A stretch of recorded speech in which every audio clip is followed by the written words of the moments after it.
پہلا عمرہ۔ عمرے کے 2 فرائض ہیں۔ عمرے کی نیت سے احرام باندھ کر تلبیہ پکارنا اور طواف کرنا، یعنی بیت اللہ کے گرد 7 چکر لگانا۔ عمرے کے 2 واجبات ہیں، صفا و مروہ کی سعی کرنا اور حلق یا قصر کرنا۔ سنت کے مطابق حرم پاک میں داخل ہوں اور خانہ کعبہ پر پہلی نظر پڑتے ہی ہاتھ اٹھا کر خوب دعائیں مانگیں، کیونکہ یہ دعاؤں کی قبولیت کا خاص موقع ہے۔ اس کے بعد حجر اسود کی سیدھ میں آئیں، جس کی نشاندہی سبز ٹیوب لائٹ کے ذریعے بھی کی گئی ہے۔ یہاں تلبیہ پکارنا بند کر دیں۔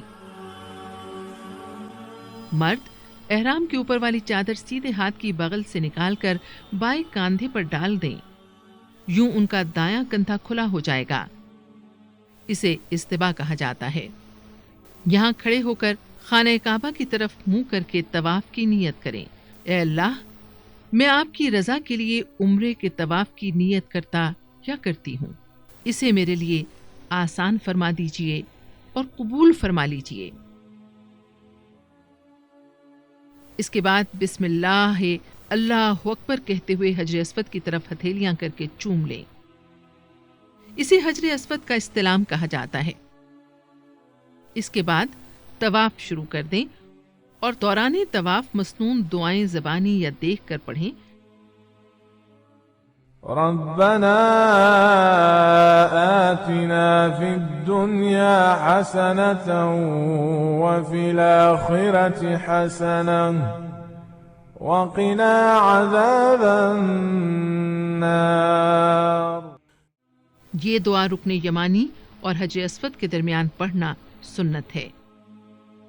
نیت طواف یا دیگر مقامات پر پڑھی جانے والی دعاؤں کے عربی الفاظ اگر یاد نہ ہوں تو جو بھی دل میں آئے مانگیں، جس زبان میں جی چاہے مانگیں۔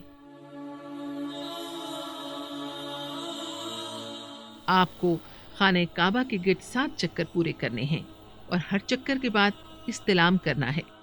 مرد صرف پہلے 3 چکروں میں سینہ تان کر تیز تیز چلیں گے، جسے رمل کہا جاتا ہے، تاہم بھیڑ کی صورت میں تیز چلنا ضروری نہیں۔ طواف کے بعد 2 رکعت نماز واجب الطواف مقام ابراہیم کی سیدھ میں ادا کریں گے۔ اگر یہاں موقع نہ ملے تو یہ حرم میں کہیں بھی ادا کیے جا سکتے ہیں۔ مطاف کے چاروں طرف ٹھنڈے اور سادہ زمزم کی ٹوٹیاں اور کولر لگے ہوئے ہیں۔ قبلہ رخ کھڑے ہو کر جی بھر کر زمزم پئیں اور خوب دعائیں مانگیں۔ زمزم پینے کے بعد صفا پہاڑی کی طرف سعی کے لیے روانہ ہو جائیں، جس کی نشاندہی کے لیے عربی اور اردو میں بورڈ لگے ہوئے ہیں۔ صفا کی طرف جاتے ہوئے حجر اسود کا استلام کرنا سنت ہے۔ صفا و مروہ کی سعی۔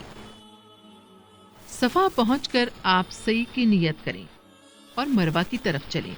راستے میں جہاں سبز لائٹ شروع ہو تو وہاں سے مرد اس وقت تک بھاگیں جب تک سبز لائٹ ختم نہ ہو جائے، تاہم خواتین اپنی معمول کی رفتار سے چلیں۔ مروہ پہنچ کر آپ کا 1 چکر مکمل ہو جائے گا۔ یہاں قبلہ رو ہو کر خوب دعائیں مانگنے کے بعد دوبارہ صفا کی طرف روانہ ہوں۔ سبز لائٹوں کے درمیان بھاگ کر اور باقی مقام سے معمول کی رفتار سے چل کر آپ دوبارہ صفا پہنچ جائیں گے۔ اس طرح آپ کے 2 چکر مکمل ہو جائیں گے۔ اسی طرح 7 چکروں کے بعد آپ کی سعی مروہ پر مکمل ہوگی۔